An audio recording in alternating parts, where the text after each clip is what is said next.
Ya, saudara sekalian, Injil ini mengajak kita untuk merenungkan kembali apa artinya menjadi pelayan Tuhan.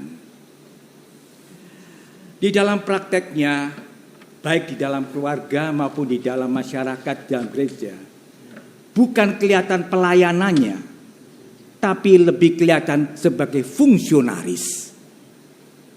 Mengerti itu? Fungsionaris itu artinya petugas.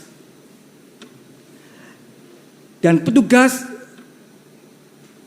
seringkali berbuat sesuatu yang tidak sinkron dengan apa yang dengan semangat pelayanan. Tidak selalu dan juga tidak perlu menilai orang lain. Lebih baik menilai diri sendiri. Fungsionaris itu adalah saya sebagai imam. Saya diberi tugas merayakan Ekaristi. Itu bisa merupakan pelayanan. Tapi juga bisa merupakan fungsionaris. Karena tugas.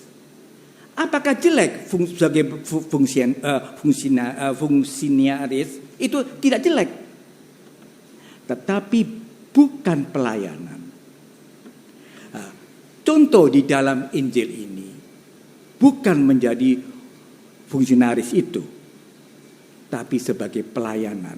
Dan yang dipakai sebagai contoh adalah hamba. Memang hamba pada waktu itu diperlakukan tidak baik. Yang tidak baik, yang kurang manusiawi, bukan itu yang kita inginkan. Tapi bagaimana seharusnya seorang hamba yang bisa mengabdi kepada tuannya?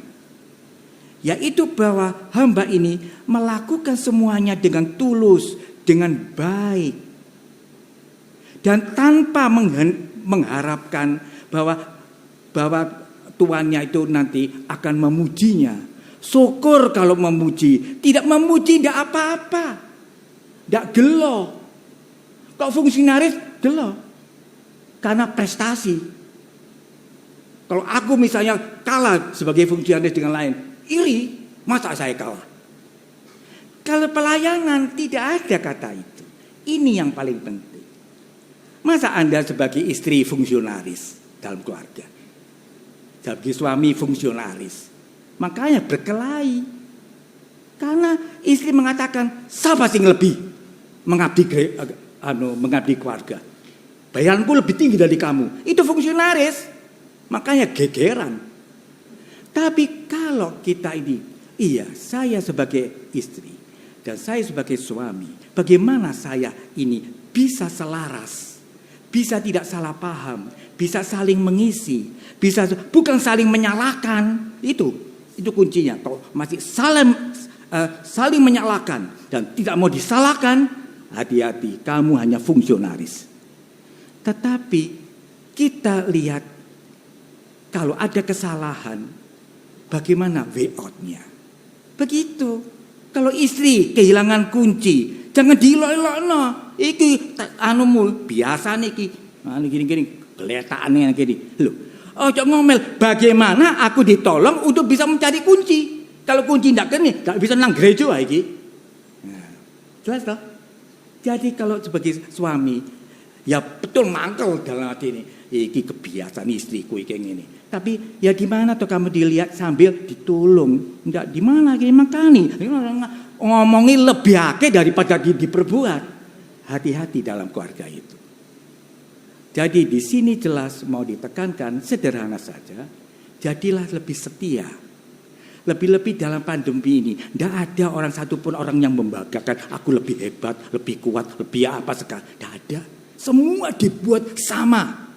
Tetapi saling membantu. Lebih bersahabat satu dengan yang lain. Saling menolong. Bahkan juga saling mengampuni. Itulah isi singkat karena saya tidak bisa menjabarkan ini. Tapi jelas ini sebagai refleksi. Nah, ini dibutuhkan adorasi. Nah, kok adorasi itu ojo dijejelek akeh-akeh doa ngomong tok. Itu bukan adorasi. Adorasi itu meneng supaya face to face dengan Tuhan. Direpoti litani ini. Nah, ini kamu ngomong dengan siapa? Ya dengan dirinya sendiri. Hati-hati. Bukan itu jelek. Maka saya menjadi orang Katolik yang kritis ya. Tetapi semua itu supaya aku bisa relasiku dengan Tuhan menjadi lebih baik. dan relasiku sebagai suami istri lebih baik. Sekalipun pandemi, minta tenaga, minta energi yang saling memeras tenaga, memeras perasaan, tapi karena relasi yang baik, berdoa yang baik, maka kita bisa mengatasi segala kesulitan. Itu yang maksudnya saya pakai firman ini untuk diri kita. Maka marilah sekarang kita akan masuk ke dalam adorasi sebenarnya, tapi masih diwarnai dengan doa novena. Ya silakan, dan nanti juga diteruskan dan akan saya pandu supaya diamnya cukup, karena kita juga harus beradorasi. Amin.